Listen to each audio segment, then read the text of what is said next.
Hai, balik lagi dengan gue Bayu Tabusala di Ekonom Pemalas. Kali ini gue mau bahas lagi tentang framework.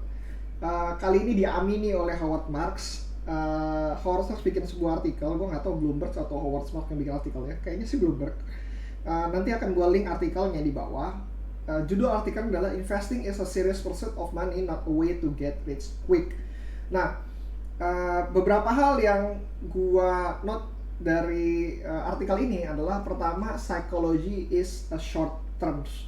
Kenapa disebut psychology is short terms? Karena psikologi itu bisa berubah dan lu nggak bisa mengendalikan psikologis tersebut.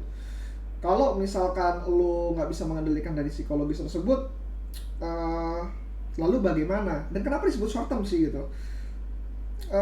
Gini deh, ketika saham turun, psikologi lo akan berkata, gue nggak suka dengan saham ini, gue nggak suka dengan penurunan tersebut. Tapi apakah terjadi perubahan fundamental terhadap perusahaan tersebut, terjadi perubahan fundamental terhadap ekonomi ataupun lainnya gitu. Intinya adalah ketidaksukaan lo terhadap saham tersebut benar-benar berlaku secara short term gitu. Atau lo timbul sebuah artikel yang tiba-tiba tanda kutip menjelekkan atau menyudutkan saham yang lo lagi pegang. Itu benar-benar kayak psikologis lu beneran terganggu gitu. Tergantung kalau bisa lu megang, kalau bisa lu nggak megang, lu mungkin psikologis lu akan berbalik lagi. Nah, karena psikologi itu short terms, lu harus memegang sesuatu yang bisa dalam jangka panjang, yaitu adalah framework. Masuk ke note gue yang kedua adalah framework yang dikatakan oleh Peter Lynch juga, bahwa framework itu tuh penting untuk dimiliki oleh setiap investor gitu. Apalagi ketika investor itu mengelola uang. Howard Schultz pernah bilang, lu nggak bakalan datang, dan ini menarik menurut gue sih kalimatnya, lu nggak bakalan datang ke dokter atau ke lawyer yang tiba-tiba besok, entar sore ataupun kapanpun dia akan merubah keputusan yang dia punya akibat terjadinya perubahan emosi sesaat. Emosi ya, bukan sesuatu yang fundamentally truth gitu. Dan kalau misalkan lu nggak bakalan datang ke mereka, kenapa lu harus menjadi salah satu yang seperti mereka itu juga gitu, yang bakalan merubah di lu 1-2 jam terus ke depan akibat perubahan dari emosi sesaat dari punya lu itu. Nah, framework ini sendiri nggak, gue bisa bilang ya, nggak akan lepas dari yang namanya uh, investor ataupun trader. Jadi even kayak trader pun sebenarnya menurut gua dia harus punya framework, dan nggak perlu khawatir dengan framework yang lo punya sekarang akan sangat-sangat mungkin bahwa framework yang lo akan gunakan sekarang akan berubah di masa mendatang. Dan gue bisa yakin bahwa nggak akan ada satupun framework yang sempurna. Yang ada adalah sesuai dengan diri lu. Jadi framework yang gue lakukan, yang gue punya tentang cut loss, tentang bagaimana cara gue memilih saham dan segala macam, itu menurut gue hari ini perfect untuk diri gue sendiri, tapi nggak perfect untuk orang lain. Kenapa? Karena psikologisnya berbeda, karena kemampuan analisanya juga berbeda, menelaah informasinya juga berbeda, dan time management pun berbeda. Artinya tiap orang akan punya frameworknya masing-masing. Kalau misalkan dia follow di investor, bagaimana? Ya sudah, buatlah framework yang uh,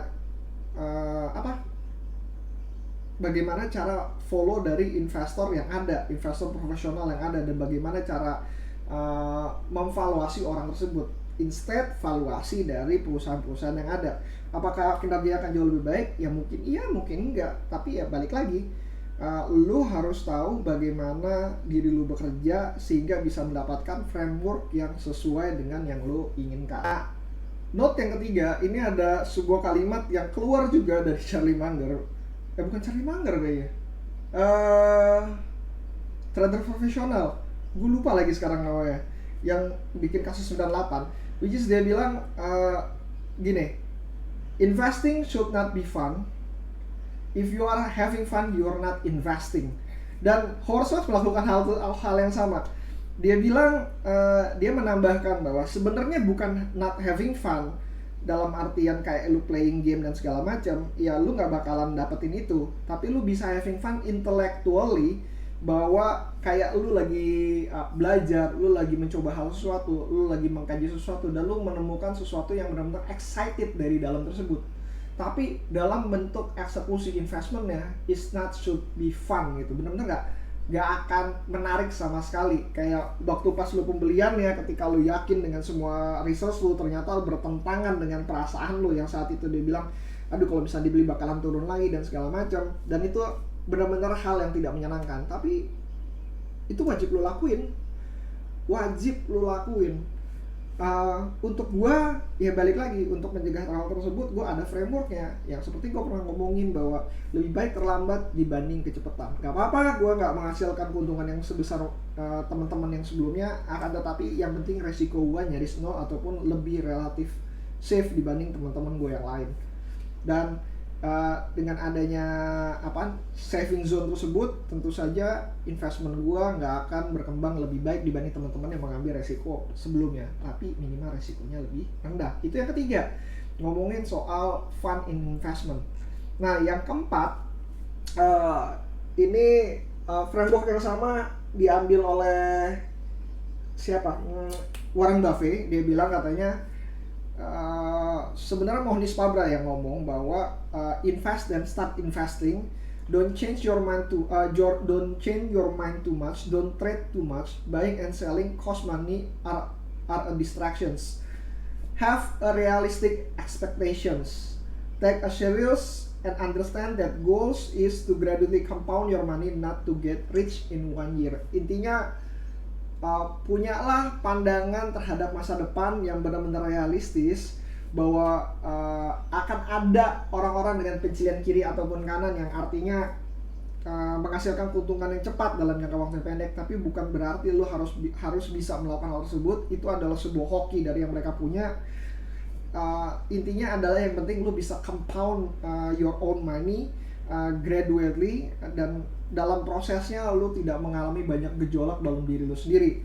Nah, yang kedua dari kalimat ini, itu yang pertama dari kalimat tadi ya, poin 4.1, poin 4.2. Nah, poin 4.2 ini kita bisa ngomong bahwa layaknya Mohnish Pabra pernah ngomong bahwa investlah secara few bet, infrequent bet, big bet.